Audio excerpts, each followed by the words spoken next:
Bismillahirrahmanirrahim. Assalamualaikum warahmatullahi wabarakatuh. Waalaikumsalam warahmatullahi wabarakatuh. Alhamdulillahirabbil alamin. La haula wala quwata illa billah. Kepada yang terhormat Ibu Suryati SPD, kepada peserta diseminasi pemahaman budaya positif SD Negeri Sidarja 06, alhamdulillah kita berikan dan bersyukur kepada Allah yang telah memberikan kesempatan kepada kita semua pada siang hari ini dalam kegiatan aksi nyata diseminasi pemahaman budaya positif di SD Sidarja 06. Bapak Ibu yang berbahagia, untuk memulai hari ini agar bermanfaat kepada kita semua, maka kita buka acara ini dengan bacaan basmalah bersama.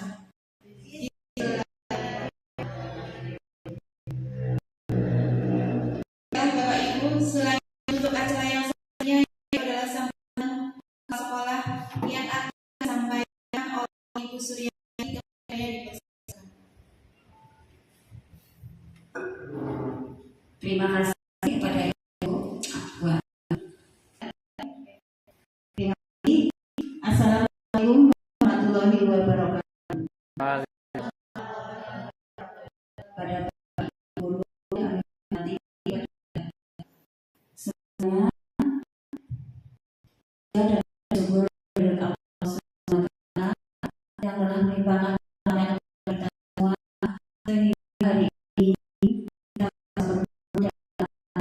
destinasi positif itu bernama ini TPP Angkatan 11. Kami dari guru di sini sangat mendukung kegiatan ini Bu, karena ini adalah peningkatan mutu dalam pembelajaran.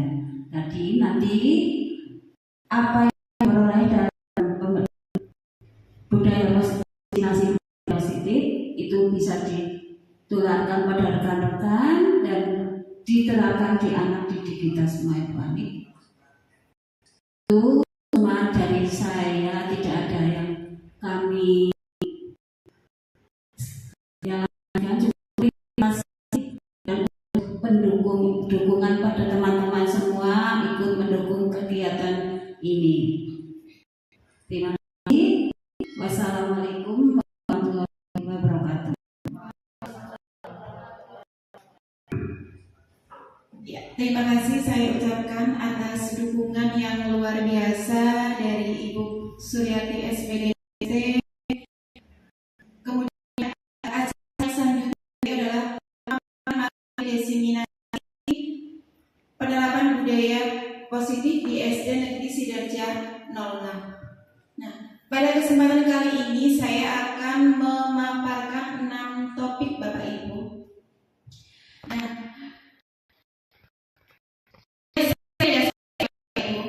bahwa saya berdiri di situ bukan berarti saya dibayar dari Bapak Ibu semuanya.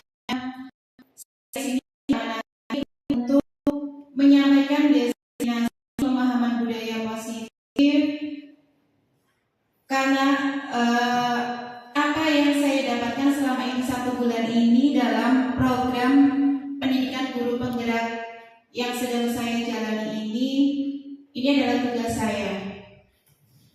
Baiklah Bapak Ibu, selanjutnya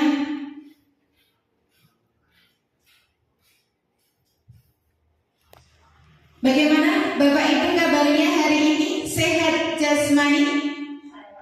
Alhamdulillah. Sehat rohani? Alhamdulillah. Sehat ekonomi pastinya Bu ya. Dan jangan lupa bahagia. Sebelum kita mulai ke 6 topik ini, mari kita tersenyum ya Bu, bukan tertawa. Kalau tertawa lebar ya. Ini kita tersenyum selama 30 detik.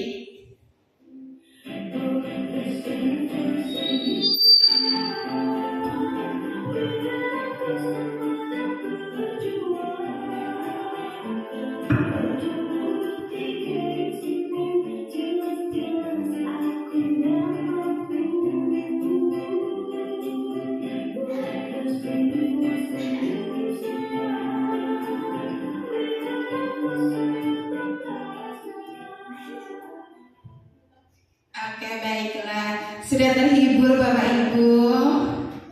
Oke, iya. Walaupun pada siang hari ini cuacanya panas dan kita belum pulang ya, tetap semangat nih Bapak Ibu, oke? Semangat. Baiklah Bapak Ibu, selanjutnya yaitu adalah tujuan dari diseminasi ini, yaitu yang pertama adalah menyebarkan pemahaman budaya positif kepada seluruh warga sekolah, kemudian mengajak warga sekolah untuk bersama-sama menerapkan budaya positif. Nah, ini ada 6 topik yang akan saya bahas nanti, yaitu yang pertama adalah perubahan paradigma belajar, yang kedua disiplin positif, yang ketiga kebutuhan dasar manusia, yang keempat posisi kontrol guru, kemudian yang kelima keyakinan kelas, dan yang terakhir nanti adalah segitiga restitusi. Nah, Bapak Ibu Guru, dari 6 topik ini, apakah Bapak Ibu Guru sudah pernah mendengar kata-kata dari beberapa kalimat ini?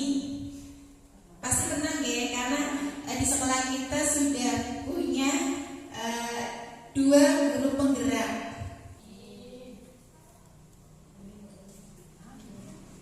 Baiklah. Ada pertanyaan pemantik dulu Bapak Ibu. Di sini ada kasusnya Ibu Julia. Nah, Ibu Julia itu adalah seorang guru kelas 2 SD. Beliau bekerja di SD Pelita Jaya.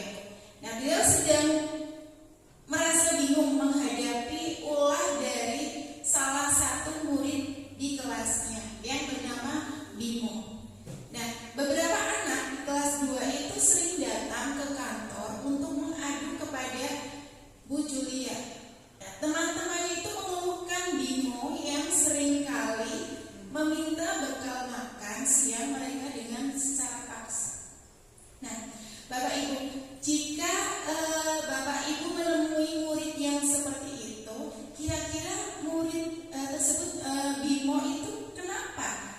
Kenapa kok minta bekal kepada teman-temannya itu, kira-kira kenapa nih Bapak Ibu? Belum sarapan. Menurut saya mungkin Bimo itu dari rumah belum sarapan dan tidak membawa uang saku. Belum sarapan, terus tidak membawa uang saku, jadi minta bekal temannya. Ada yang lain? Ya, belum sarapan ya, belum sarapan dan tidak membawa bekal. Nah, kemudian kita lanjut ke topik yang pertama, yaitu adalah perubahan paradigma belajar.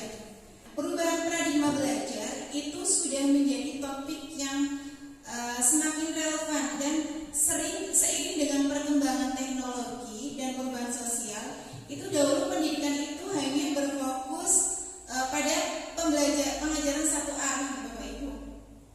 Nah, di mana guru itu hanya menjadi sumber utama informasi dari siswa. Nah, sedangkan siswa itu hanya sebagai penerima pasif. Nah, pembelajaran dengan paradigma baru itu merupakan pembelajaran yang dirancang guru berdasarkan konsep pembelajaran berdiferensiasi agar peserta didik dapat belajar sesuai dengan kebutuhannya berdasarkan tahap perkembangan yang sesuai dengan profil belajar Pancasila. Nah, dengan demikian perubahan paradigma belajar ini itu tujuannya itu adalah untuk menciptakan pengalaman pendidikan yang lebih profesional, yang lebih relevan dan lebih efektif bagi setiap individu.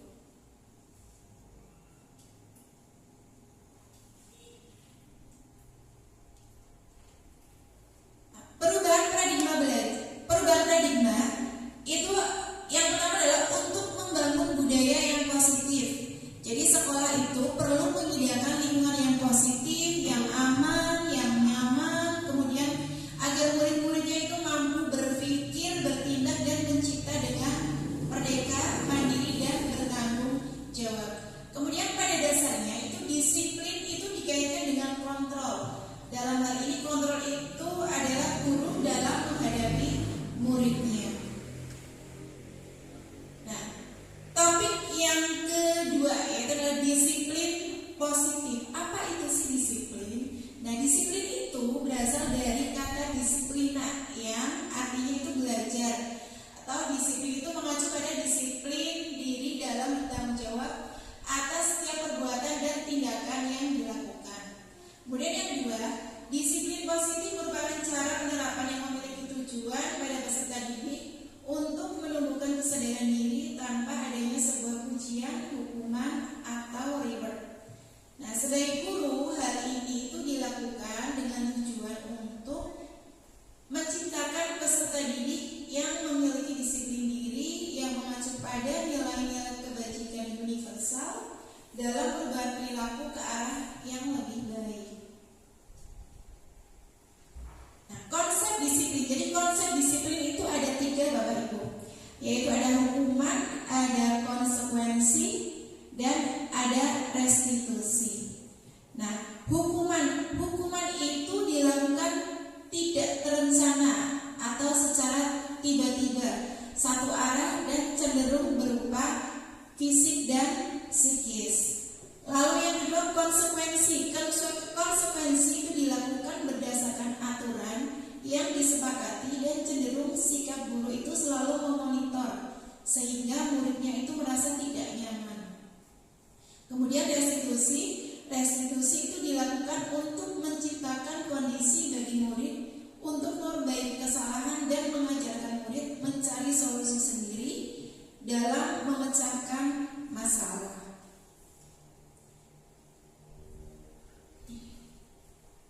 Nah, di sini ada perbedaan hukuman, konsekuensi, dan restitusi. Nah, kasusnya itu adalah siswa yang tidak mengerjakan PR. Nah, bagi seorang penghukum, maka guru itu akan menyuruh muridnya dengan berdiri selama 10 menit di depan kelas. Kemudian guru juga akan marah-marah dan maka muridnya akan menjadi takut. Itu sebagai penghukum. Lalu konsekuensi. Guru itu memberikan konsekuensi untuk menulis PR sebanyak 3 kali. Jadi 3 lembar suruh menulis PR-nya lagi. Kemudian guru tegas dan muridnya menghormati peraturan. Kemudian ada restitusi. Restitusi itu guru menanyakan keyakinan kelas atau dirinya dan membantu murid menyelesaikan masalah. Kemudian guru terbuka dan murid menghormati dirinya dan orang lain. Itu perbedaan dari hukuman, konsekuensi, dan restitusi. Nah, Bapak Ibu, ini saya punya sticky note ya, sticky note. Nah, ini nanti Bapak Ibu guru bisa pilih antara nomor 1. Contoh di sini kan ada mencatat 100 kali di dalam buku kalimat. Saya tidak akan terlambat lagi karena terlambat ke sekolah. Nah, itu termasuk hukuman atau restitusi. Nanti Bapak Ibu guru ditulis di sini kayak hukuman atau restitusi. Kemudian nanti Bapak Ibu guru tempelkan ke papan tulis. Nah, di sini ada 6, 1, 2, 3, 4, 5, 6. Ada 7 pertanyaan nih Bapak Ibu. Silakan menjawab satu soal dulu ya Bu.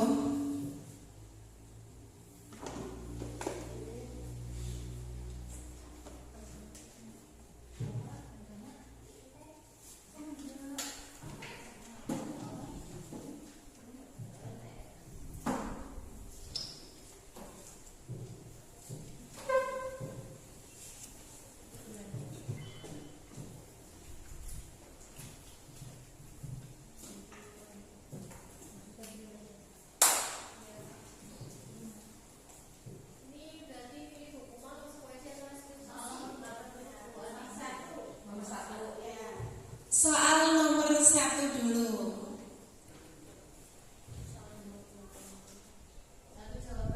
Ya.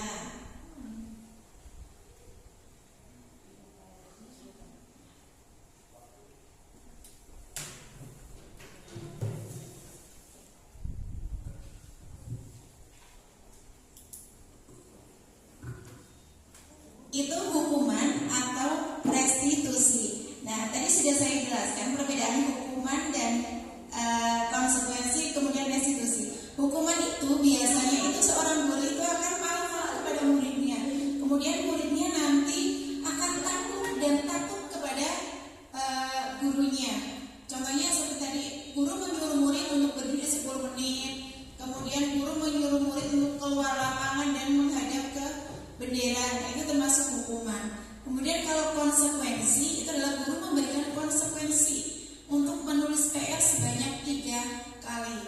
Gurunya tegas dan murid, ketika gurunya tegas kemudian muridnya langsung menghormati peraturannya. Nah, yang soal yang pertama adalah mencatat 100 kali di dalam buku kalimat.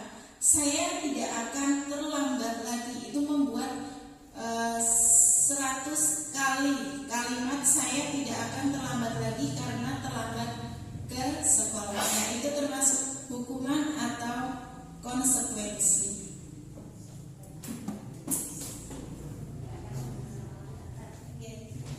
Silakan ditempelkan sesuai dengan nomornya.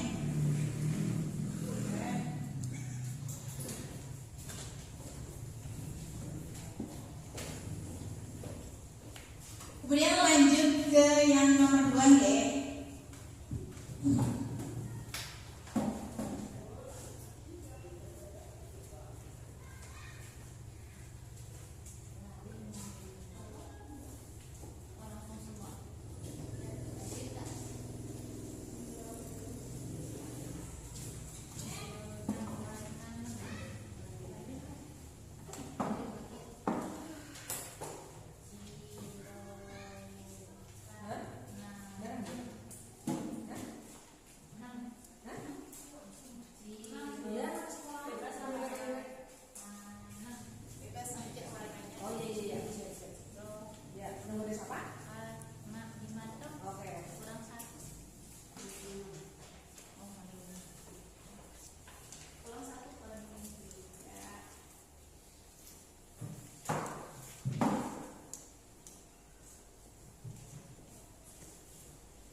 Yang menggantikan kertas tugas teman yang sudah dicoret-coret. Jadi temannya mengerjakan tugas nih. Nah, temannya mengerjakan tugas sudah selesai. Nah, tugasnya temannya itu dicoret-coret. Nah, jadi disuruh menggantikannya. Anak yang bersalah. Nah, itu anak yang bersalah disuruh menggantikan kertas tugas temannya itu. Jadi misalnya nih, temannya sudah menulis di dalam buku tulis, sudah selesai, ternyata dicoret-coret. Jadi anak tersebut disuruh menulis lagi tugas temannya yang sudah dicoret-coret. Seperti itu. Ya, silakan boleh sampai dengan nomor 7.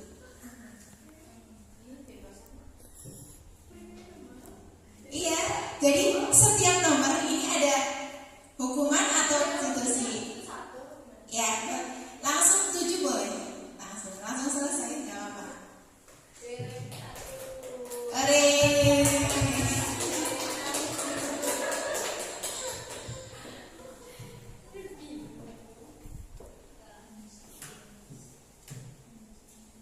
Hukuman atau konsekuensi. Hukuman itu biasanya ya seperti itu. Muridnya menjadi takut. Ya, boleh. Digarap semuanya saja dulu 1 sampai dengan 7.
Oke ya, terima kasih.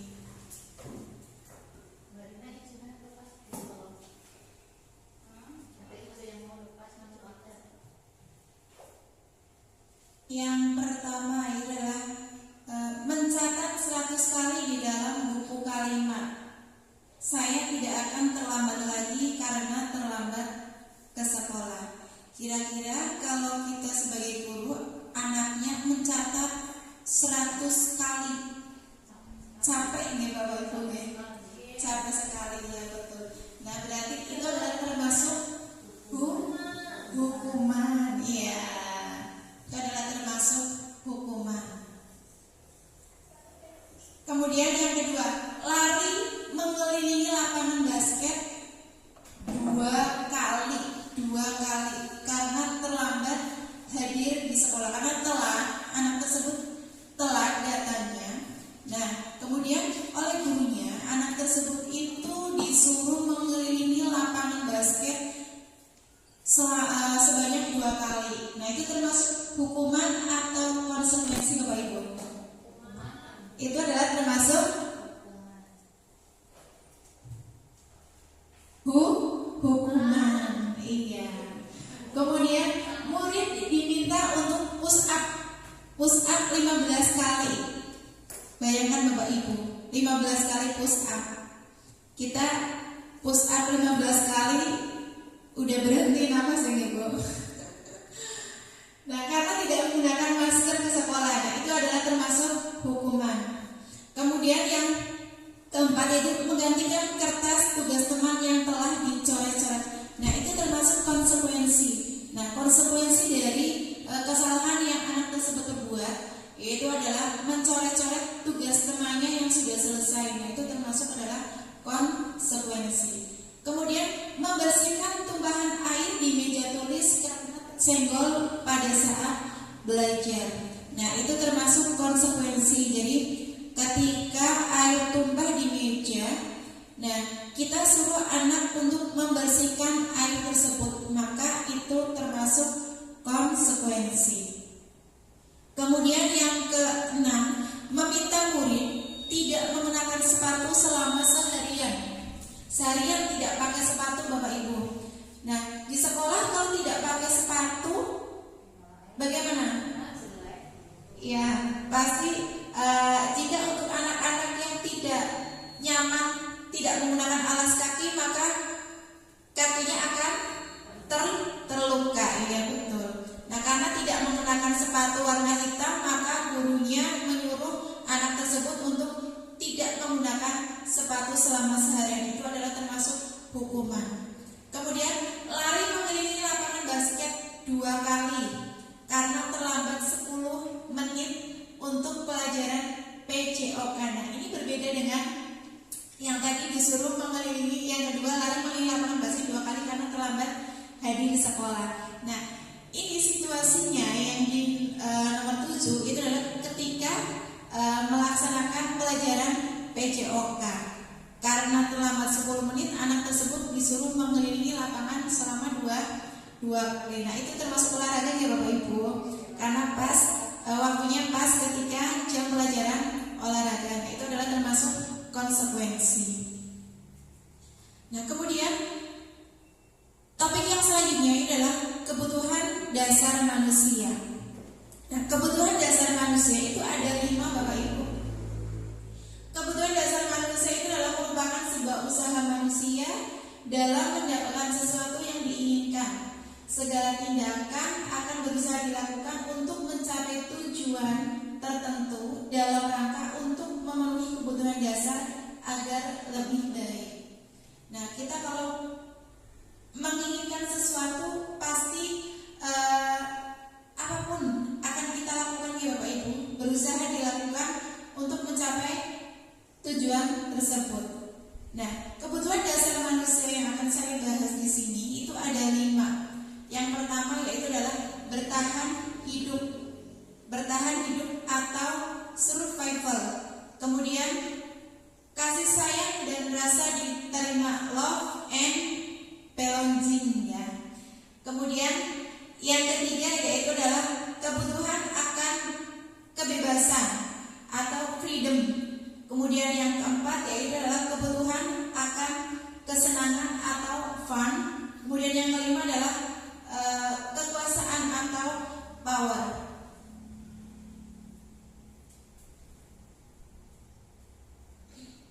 Nah, kebutuhan dasar manusia yang pertama yaitu adalah kebutuhan bertahan hidup. Nah, kebutuhan bertahan hidup atau survival itu adalah segala sesuatu yang sangat penting untuk dipenuhi karena berkaitan dengan kelangsungan hidup seseorang. Nah, di mana kebutuhan ini itu bisa bersifat fisiologis, itu ada rasa lapar, ada rasa ingin minum, makan, kemudian bernafas, kemudian serta psikologis atau rasa aman. Kemudian yang kedua yaitu adalah kasih sayang dan rasa diterima. Nah, setiap manusia itu memerlukan kasih sayang dan rasa diterima dari orang-orang di sekitarnya. Nah, pemenuhan akan kasih sayang dan rasa diterima itu sangat penting dalam perkembangan karakter seseorang, apalagi anak didik. Anak didik yang merasa dicintai, diterima oleh orang-orang di sekitarnya, itu mereka akan tumbuh sebagai pribadi yang percaya diri dan mempunyai rasa empati. Nah, kebutuhan untuk diterima itu kadang seorang anak itu di rumah kurang kasih sayang dari orang tuanya. Maka kita di sini sebagai orang tua yang kedua di sekolah, kita harus bisa memenuhi kebutuhan kasih sayang tersebut. Nah, kemudian yang ketiga yaitu adalah kebutuhan akan kebebasan. Kebutuhan akan kebebasan. Nah, William Glasser itu membedakan kebutuhan akan kebebasan menjadi dua kategori, yaitu kebebasan dari rasa sakit dan kebebasan dari memilih. Nah, kebebasan dari rasa sakit ini itu mencakup semua hal yang dapat membuat peserta didik itu merasa menderita secara fisik maupun secara fisiologis.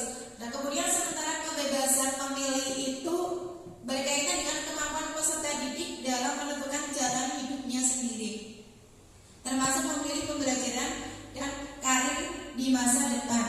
Contohnya seperti kamu nanti ketika menjadi besar akan menjadi apa? Nah, kita tidak mungkin menentukan nanti kamu menjadi guru ya, nanti kamu menjadi dokter ya. Nah, pasti anak tersebut mempunyai pilihan tersendiri. Kemudian yang keempat yaitu adalah kebutuhan akan kesenangan, kebutuhan untuk merasa senang. Nah, kebutuhan akan kesenangan ini itu adalah segala sesuatu yang diperlukan untuk merasa bahagia, merasa senang. Di sekolah itu kebutuhan ini itu sangat penting untuk dipenuhi. Supaya apa? Agar tujuan pembelajaran yang kita sampaikan itu tercapai.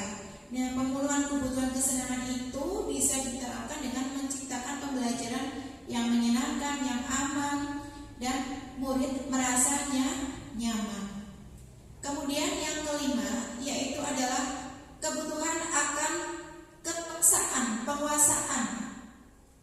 Kebutuhan pengakuan atas kemampuan prestasi yang diakuinya. Nah, kemudian akan kekuasaan itu berkaitan dengan harga diri seorang peserta didik. Nah, kebutuhan ini itu mencakup perasaan bernilai, berkompeten, terampil. Kemudian guru itu memenuhi kebutuhan ini itu dengan memberikan pujian, kemudian memberikan reward kepada siswa saat mencapai prestasi atau melakukan hal-hal yang baik. Tidak harus kita memberikan hadiah berupa barang gitu Pak Ibu. Misalkan nih anak maju ke depan disuruh mengerjakan soal nomor 1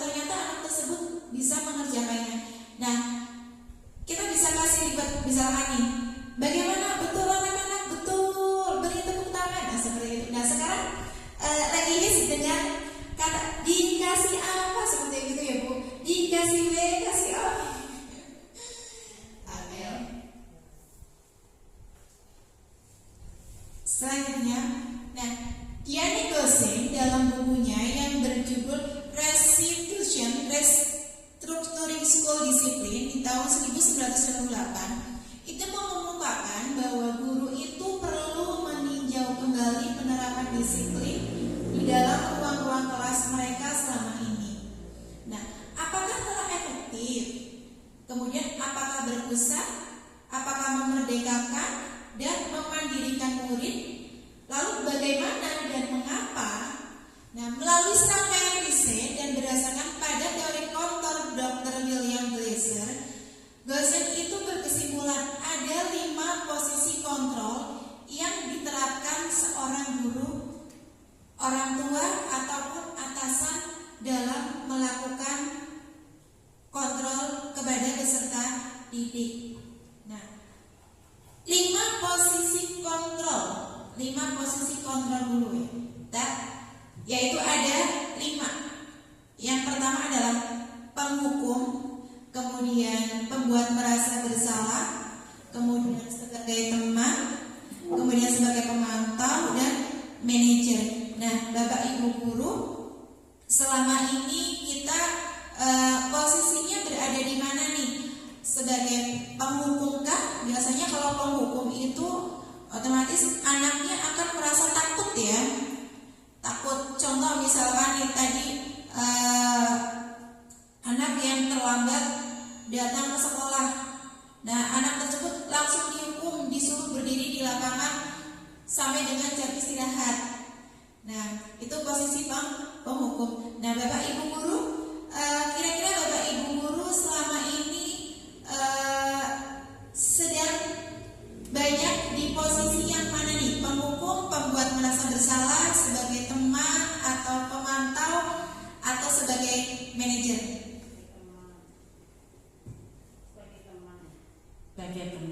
Sebagai teman. Ya, Bu Ulfa sebagai apa nih posisi Bu Ulfa untuk saat ini? Karena saya sebagai guru mapel tidak bertemu setiap hari, mungkin saya merasa sebagai pemantau saja. Iya. Bu Yuli sebagai apa nih? Sebagai manajer. Manajer apa sih? Ya, banyak sekali, ada yang sebagai pemantau, manajer, teman. Nah, kita kadang kita posisinya tidak selalu di sebagai teman, tidak selalu di sebagai manajer, pasti berubah-ubah ya Bapak Ibu ya, tergantung dari situasi kasusnya seperti apa. Nah, ini Bapak Ibu bisa disimak dari video yang akan saya tampilkan. Salam bahagia Ibu dan Bapak Guru hebat. Dalam penerapan disiplin positif restitusi, salah satu program yang dikembangkan adalah 5 posisi kontrol. 5 posisi kontrol dalam restitusi adalah proses perjalanan seorang pendidik agar dapat mengenali dirinya.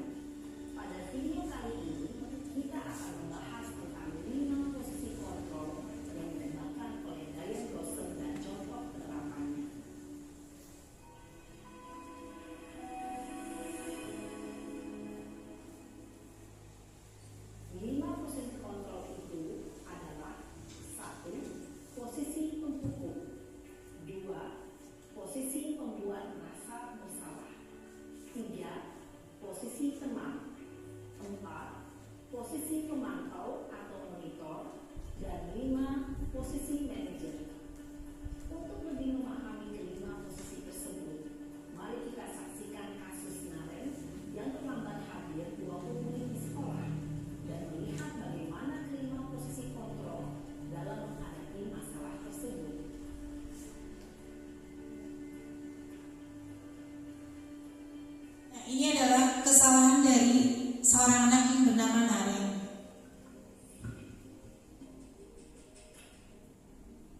kontrol sebagai penghukum. Nah, biasanya guru itu akan melotot, marah-marah, kemudian berteriak-teriak dengan bahasa tubuhnya melotot, kemudian jarinya menunjuk-menunjuk, kemudian menghardingnya. Nah, itu membuat murid menjadi takut, Bapak Ibu.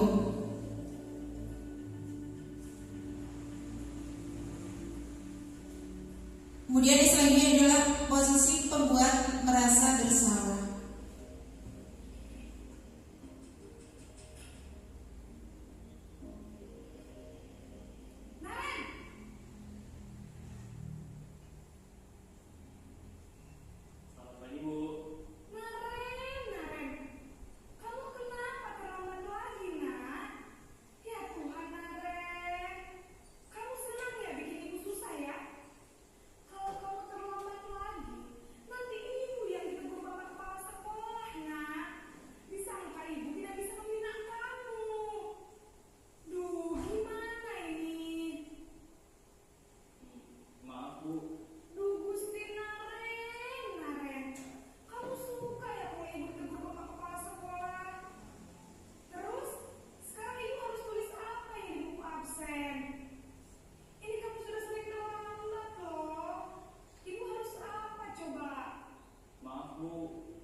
Nah, itu adalah posisi sebagai pembuat merasa bersalah. Nah, ciri-ciri posisi pembuat merasa bersalah itu guru tadi tersebut itu merasa memelas, kemudian bahasa tubuhnya lesu. Jadi merasa bersalah kepada yang bersalah pada gurunya ya, bukan muridnya. Nah, tetapi di posisi ini itu anak itu akan merasa dirinya itu tidak berharga dan kemudian anak tersebut sudah mengecewakan gurunya. Nah, itu adalah posisi kontrol pembuat merasa bersalah.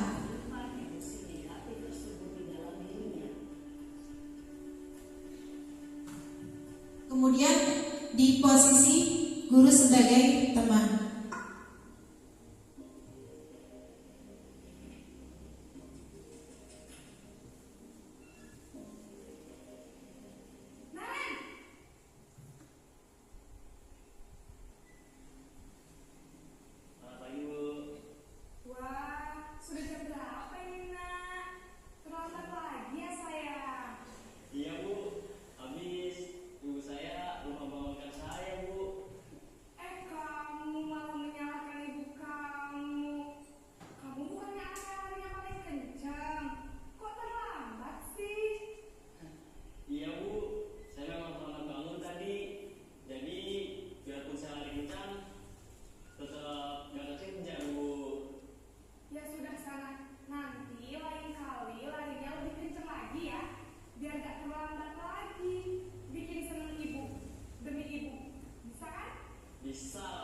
Nah, itu adalah posisi sebagai teman. Tetapi ada dampak positif dan negatifnya.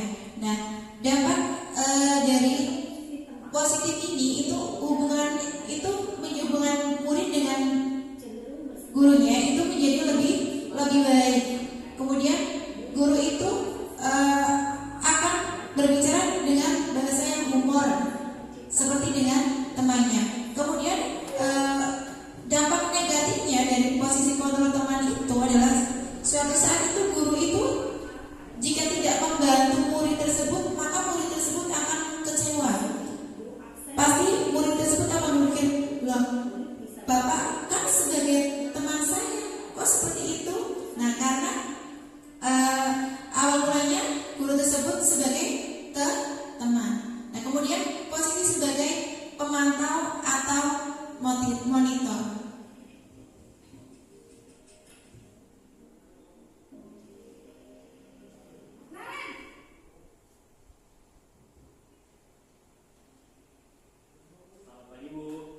Naren, apa peraturan sekolah kita tentang jam berapa kita harus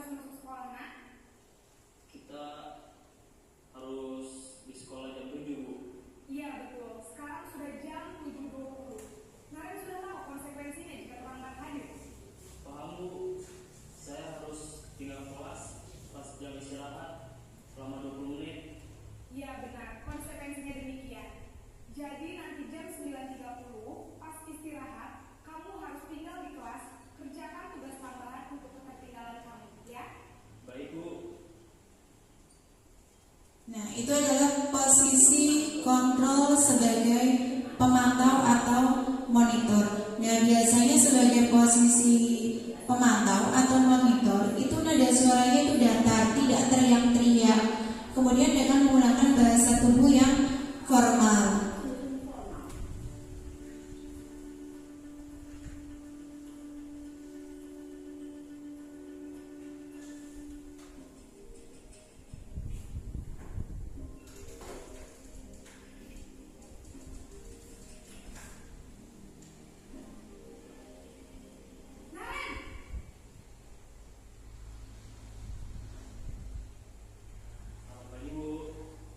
Selamat pagi, Naren. Maaf Bu, saya terlambat. Iya, sekolah masuknya jam 7, sekarang sudah jam 7.20. Jadi sekarang bagaimana ini, Naren? Maaf Bu, saya lupa setel alarm saya semalam. Baiklah, menurut kamu, keyakinan sekolah yang mana yang perlu kamu tingkatkan? Menghargai diri sendiri dan orang lain mungkin ya Bu. Setuju. Jadi, apakah Naren meyakini prinsip saling menghormati tersebut? Iya Bu, saya meyakininya. Apakah Naren bersedia memperbaiki masalah keterlambatan ini? Bersedia Bu. Bagaimana kamu akan memperbaiki masalah keterlambatan ini? Saya akan coba untuk tidak lupa menyetel alarm saya Bu. Baik, kalau Naren lupa menyetel alarm di rumah, ada orang yang kira-kira bisa bantu mengingatkan tidak? Ada Bu, kakak saya, Kak Emma. Ada lagi selain Kak Emma? Selain Kak Emma, ada ibu saya. Baik, jadi yang mengingatkan Naren adalah Kak Emma dan ibu kamu ya?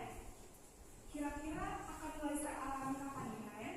Nah, ini adalah posisi kontrol sebagai manajer. Nah, sebagai manajer, posisi ini itu di mana guru itu berbuat sesuatu, mencari solusinya dengan murid. Bagaimana atas permasalahannya itu solusinya bagaimana? Tidak ada Bu. Baik, Naren. Terima kasih untuk kerjasama kamu. Sekarang kamu perlu kembali ke kelas belajar. Baik Bu, terima kasih. Posisi manajer adalah posisi kontrol yang disarankan. Nah, bisa jadi kita dalam praktik penerapan 5 posisi kontrol guru ini kita itu kadang bisa menjadi teman atau sebagai pemantau. Itu karena murid itu yang ditangani itu belum tentu siap diajak untuk berdiskusi atau diundang untuk melakukan restitusi namanya ya Bu. Nah, contoh penerapan 5 posisi kontrol guru yang tadi adalah kasus tidak mengerjakan PR matematika. Sebagai penghukum, maka pasti guru tersebut akan bilang dengan teriak-teriak ya Bapak Ibu. Kalau penghukum itu ngomongnya dengan teriak, akan jam 1 sampai jam istirahat. Nah, otomatis nanti murid tersebut pasti akan merasa takut. Kemudian pembuat merasa bersalah. Nah, pembuat merasa bersalah, gurunya pasti akan bilang, sudah sering Ibu ingatkan untuk mengerjakan PR tepat waktu. Kamu selalu mengerjakan Ibu atau Bapak. Nah, kemudian sebagai teman, ayo dong jangan sering lupa kerjakan PR, bantu Ibu atau Bapak sekali ini ya. Ya sudah, tidak apa-apa, lain kali PR-nya dikerjakan tepat waktu ya. Nah, kemudian jika sebagai pemantau, kamu sudah melanggar kesepakatan kita untuk mengerjakan PR tepat waktu. Kamu tahu konsekuensinya. Berarti jam istirahat kamu gunakan untuk menyelesaikan PR-mu ya. Nah, itu hanya sebagai pemantau. Kemudian jika sebagai manajer. Nah, apakah kamu tahu kesalahan? Kira-kira bagaimana kamu memperbaiki kesalahan? Nah, ini mencarikan solusinya Bapak Ibu. Mencarikan solusi dari kasus tersebut. Nah, kemudian yang selanjutnya adalah keyakinan kelas. Nah, Bapak Ibu, mengapa keyakinan kelas? Kenapa bukan peraturan kelas? Bapak Ibu ada yang sudah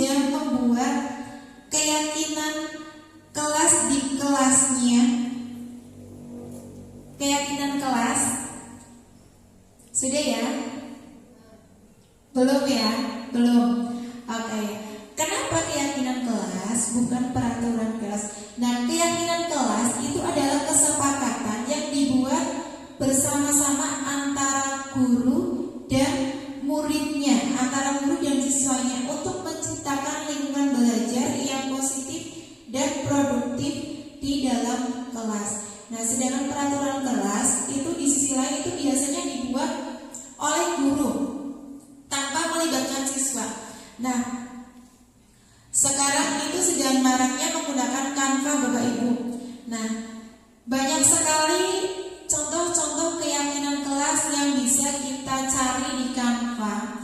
Nah, menurut Bapak Ibu guru, jika ada seorang guru yang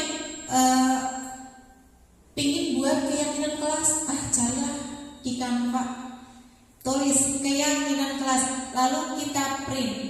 Apakah Bapak Ibu setuju atau tidak? Itu termasuk keyakinan kelas atau peraturan kelas? Peraturan kelas, iya, karena hanya disepakati oleh guru, tidak disepakati oleh muridnya. Nah, kalau keyakinan kelas itu kita buat secara bersama-sama dengan muridnya. Kemudian keyakinan kelas itu tidak banyak ya, tidak 1 sampai dengan 10. Mungkin di dalam satu kelas bisa membuat 3 keyakinan kelas. Tidak harus banyak-banyak. Nah, ini contoh keyakinan kelas yang sudah saya buat bersama dengan anak-anak. Karena saya mengajar di kelas 2 nih Bapak Ibu, saya membuat kesepakatan keyakinan kelasnya itu dengan cara ngomong di depan murid, kemudian muridnya itu berbicara, tunjuk tangan. Mereka misalkan nih, tidak boleh buang sampah sembarangan. Nah, kemudian saya tulis nih Bapak Ibu guru. Nah, untuk di kelas tinggi itu kita bisa menggunakan sticky note. Setiap anak menulis apa yang mereka inginkan di dalam kelasnya. Kemudian misalkan di dalam kelas ini ada 10 anak. 10 anak menulis sticky note. Pasti ada yang sama dan ada yang berbeda. Nah, kemudian nanti kita pilih keyakinan kelas yang sesuai dengan kelas kita, yang pas dengan anak-anak. Nah, ini adalah keyakinan kelas yang saya buat di kelas 2. Yang pertama adalah tadi ada anak yang mengacungkan tangan untuk tidak membuang sampah sembarangan. Nah, saya menulisnya menjaga kebersihan kelas. Kemudian tidak boleh cengeng Bapak Ibu, karena di kelas 2 ada anak yang Masya Allah sekali sangat-sangat sering banget menangis setiap hari. Setelah saya menerapkan keyakinan kelas tidak boleh cengeng di dalam kelas, ternyata anak tersebut menangis, cuma mengurangi tidak menangis di dalam kelas. Kemudian yang ketiga adalah rajin menulis. Nah, karena di kelas 2 ini pasti banyak menulisnya. Nah, sesuai dengan kesepakatan kelas kita, anak-anak tersebut alhamdulillah sudah meyakini keyakinan kelas di kelas 2. Nah, pembentukan keyakinan kelas itu sifatnya itu abstrak. Kemudian berupa pertanyaan-pertanyaan universal, lalu dibuat dalam pernyataan yang positif.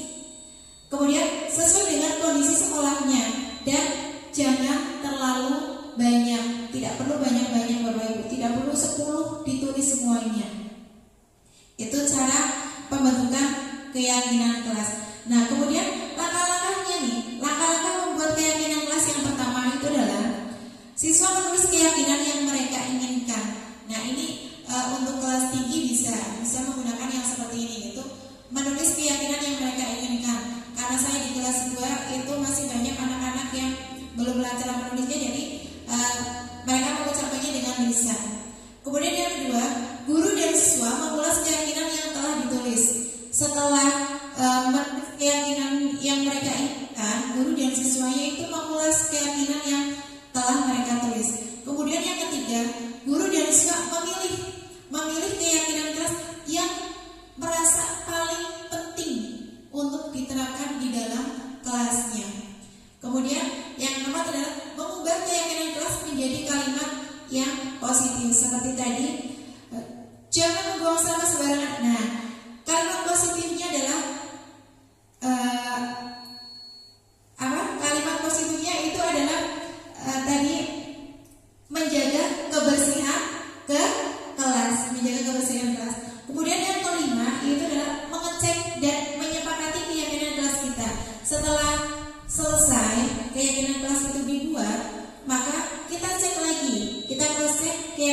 hal tersebut setuju atau tidak dilaksanakan. Seperti itu. Nah, kemudian Bapak Ibu, bagaimana jika Bapak Ibu itu menemui siswa yang suka mengambil barang milik temannya? Bapak Ibu, apa yang akan Bapak Ibu lakukan? Apakah Bapak Ibu akan marah-marah atau akan Bapak Ibu biarkan saja? Ya, anak biasa dibiarkan karena itu adalah merugikan teman yang lain. Makanya itu sebagai guru yang menasihati bahwa kalau mengambil barang orang itu tidak boleh, tidak baik, bisa ada nanti ya ada hukuman tersendiri dari gurunya. Itu bukan hukuman yang bersifat fisik, tapi hukuman yang membangun seperti itu. Ya, pastinya kalau ketika kita menemui murid yang seperti itu, kita akan menerapkan. Nah, Bapak Ibu sebenarnya sudah menerapkannya. Nah, ini namanya adalah segitiga restitusi. Nah, selama ini Bapak Ibu pasti sudah menerapkan segitiga restitusi. Nah, apa segitiga restitusi? Nah, segitiga restitusi itu adalah proses menciptakan kondisi bagi murid untuk memperbaiki kesalahannya sehingga karakter mereka itu lebih kuat ketika kembali kepada kelompoknya. Nah, segitiga restitusi itu ada tiga langkah segitiga restitusi. Yang pertama yaitu adalah validasi tindakan yang salah. Kemudian yang kedua adalah menstabilkan identitas, dan yang ketiga adalah menanyakan keyakinan kelas kita apa. Nah, berdasarkan prinsip membuat kesalahan adalah bagian dari proses pembelajaran yang nantinya menggeser identitas gagal menjadi ke identitas sukses. Nah, validasi tindakan yang salah yang pertama tadi, validasi tindakan yang salah. Nah, validasi tindakan yang salah itu dilaksanakan berdasarkan prinsip setiap perilaku berupaya memenuhi suatu kebutuhan tertentu. Kemudian guru akan bergeser dari pemikiran stimulus respon menjadi proaktif dan mengenali dan mengakui kebutuhan yang akan memperbaiki hubungan dengan muridnya. Kemudian menanyakan keyakinan. Nah, pada tahap ini murid itu akan diberikan pertanyaan-pertanyaan yang bermakna untuk memunculkan motivasi secara intrinsik sehingga mampu mengaitkan keyakinannya dengan tindakan yang salah. Nah, Bapak Ibu, saya sudah menerapkan segitiga restitusi, yaitu ada siswa makan di kelas pada saat jam pelajaran. Ini adalah contoh segitiga restitusi yang saya buat. Ada seorang siswa yang terlihat makan sambil bersembunyi. Sebagai seorang guru, saya harus menyelesaikan masalah tersebut dengan menggunakan tahapan segitiga restitusi. Selamat siang, Pak Ferry. Mamanya sudah istirahat? Sudah makan jajan? Sudah.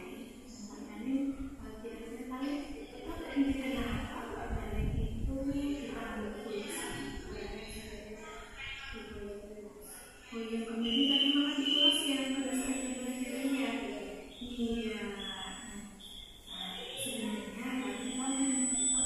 Sebenarnya manusia itu memang butuh makan ya, karena kita adalah manusia. Nah, butuh aja kalau lapar pasti begitu akan makan. Nah, tapi kita itu harus tahu kapan, gimana, dan waktu yang tepat untuk makan. Jadi kalau makan di kelas itu sebenarnya yang salah atau yang benar, atau teman-teman yang salah. Oke, nah kenapa nggak jadi makan di kelas? Kita tanyakan alasannya kenapa makan di kelas. Dan itu baru kamu. Iya, oke. Nah, Mbak Ferry masih ingat nggak nih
segitiga restitusi yang saya laksanakan, pasti semuanya Bapak Ibu guru sebenarnya pernah melakukan penerapan segitiga restitusi. Nah, kemudian terakhir Bapak Ibu, mari semangat nih Bapak Ibu, terakhir ya. Penutup ya. Dalam penerapan program disiplin positif itu hendaknya itu guru itu memiliki nilai kebajikan yang dapat dicontoh oleh peserta didik serta mampu merefleksikan diri pada posisi kontrol sebagai manajer agar bisa menuntun murid mencapai cita-cita setinggi-tingginya, mandiri, berkarakter, dan merdeka sesuai dengan standar nasional pendidikan. Nah, terakhir Bapak Ibu guru, ada pertanyaan Bapak Ibu guru? Ada? Kalau begitu saya yang bertanya. Ada pertanyaan Bapak Ibu guru? Coba tadi 5 posisi kontrol, ya, 5 posisi kontrol guru itu tadi ada 5 ya Bapak Ibu guru ya. Apa saja? 5 posisi kontrol guru itu ada 5 Bu, apa saja? Kontrol guru yaitu 1 hukuman, 2 yaitu pembuatan rasa bersalah, terus yaitu teman sebagai teman, dan yang keempat sebagai pemantau, dan yang kelima sebagai manajer. Seperti itu. Terima kasih. Tepuk tangan Bapak Ibu guru. Ya, tadi 5 posisi kontrol guru. Kemudian saya bertanya lagi. Segitiga restitusi itu ada 3 langkah ya, 3 langkah dalam penerapan segitiga restitusi ada 3 langkah-langkahnya ya Bapak Ibu guru. Apa? Ayo tadi ada menstabilkan identitas, kemudian memvalidasi identitas, kemudian menanyakan keyakinan ke kelas. Iya. Oke. Ada pertanyaan Bapak Ibu? Tidak? Cukup? Cukup? Iya, terima kasih.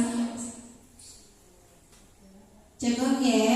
Ya, semoga apa yang saya sampaikan hari ini di siang hari ini bermanfaat untuk Bapak Ibu semuanya, dan semoga sekolah kita kedepannya menjadi lebih baik lagi. Nah, sebelum saya tutup, saya punya pantun. Gak usah ngomong cakep Bapak Ibu guru. Tidak usah ngomong cakep, tidak usah ngomong cantik. Nah, bunga melati di pekarangan, tumbuh cepat, segera besar. Saya masih